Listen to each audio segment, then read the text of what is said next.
Hello சுட்டீஸ், இன்றைக்கி நம்ம வீடியோவில் துணிந்தவர் வெற்றி கொள்வார் 3rd ஸ்டாண்டர்ட் புக்கில் 5th லெசன் தான் நம்ம பார்க்க போகிறோம். பார்க்கலாமா?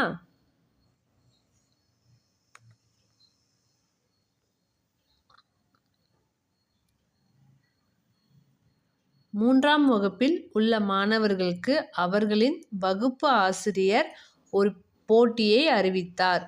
ஓர் அறையின் நடுவில் பெட்டி ஒன்று வைக்கப்பட்டிருக்கும்.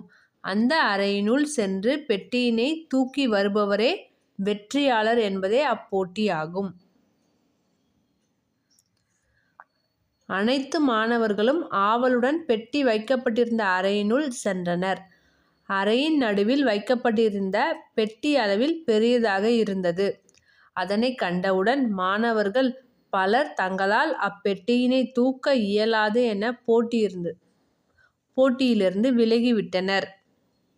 மேலும் சிலர் பெட்டிக்கு அருகே சென்று பின்னர் தங்களால் பெட்டியை தூக்க இயலவில்லை என்றால் மற்றவர்கள் சிரிப்பார்களே என்று நினைத்து போட்டியில் கலந்து கொள்ளாமல் திரும்பிவிட்டனர்.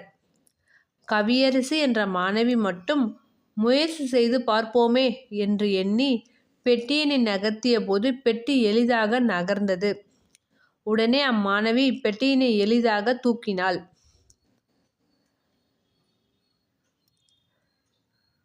மூன்றாம் வகுப்பு மாணவர்களுக்கு ஒரு போட்டி வைக்கிறாங்க. ஒரு அறையில் பார்த்திங்கன்னா ஒரு நடுவில் ஒரு பெட்டி ஒன்று இருக்கும்.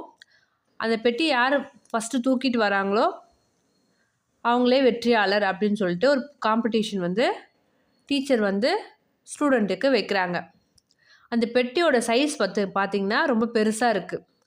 பெட்டி சைஸ் பார்த்தோன்னே எல்லா பசங்களும் இது நம்மளால் தூக்க முடியாது அப்படின்னு பயப்படுறாங்க.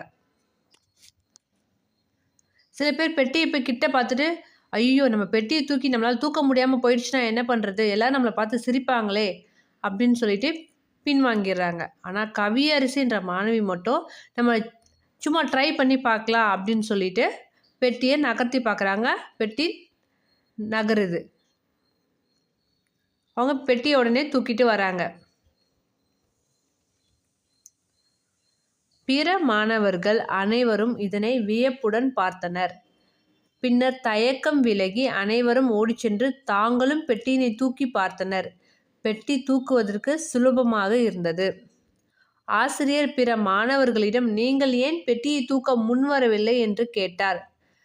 பெட்டி பெரியதாக இருந்ததால் தூக்க முடியாது என்று நினைத்தோம் என்றனர். கவியரசி, நீ ஏன் தூக்கலாம் என முடிவு எடுத்தாய் என்று ஆசிரியர் கேட்டார். போட்டியே தூக்குவதுதானே, தூக்கி பார்க்கலாம், முடியாவிட்டாலும் பரவாயில்லை, முயற்சி செய்யலாம் என்று நினைத்தே தூக்கினேன் என்றாள் கவியரசி. கவியரசின்ற மாணவி மட்டும் நம்மளால் தூக்க முடியாமல் போயிடும், நம்ம தூக்கி தான் பார்க்கலாம், ஜஸ்ட்டு நம்ம ட்ரை பண்ணி பார்க்கலான்னு சொல்லிட்டு ஒரு முயற்சி எடுத்து பார்த்துருக்காங்க. பிற மாணவர்களை பார்த்து இப்போது என்ன நினைக்கிறீர்கள் என்று ஆசிரியர் கேட்டார். தோல்வியின் அடையாளம் தயக்கம், வெற்றியின் அடையாளம் முயற்சி என்பதை புரிந்து கொண்டோம் என்றனர்.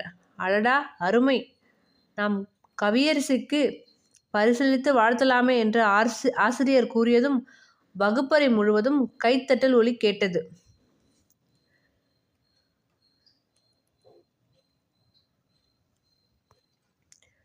கவியரசி மட்டும்தான் எந்த ஒரு தயக்கமும் இல்லாமல் நம்ம தூக்கி தான் பார்க்கலாமே அப்படின்னு சொல்லி ட்ரை பண்ணியிருக்காங்க. ஸோ ஒரு போட்டின்னு வந்துட்டா நம்ம தோக்குறோமோ ஜெயிக்கிறோமோன்றது முக்கியம் இல்லை, நம்ம தயங்காமல் முயற்சி செய்து பார்க்கலான்றது தான் ரொம்ப முக்கியம். சரிங்களா? ஸோ இந்த லெசனில் வர எக்ஸசைஸ் பார்க்கலாமா? பயிற்சி. சரியான விடையை தெரிவு செய்வேன். ஃபர்ஸ்ட் ஒன், வகுப்பறை என்ற சொல்லை பிரித்து எழுத கிடைப்பது. வகுப்பு ப்ளஸ் அறை, வகுப்பறை. செகண்ட் ஒன் பார்க்கலாமா?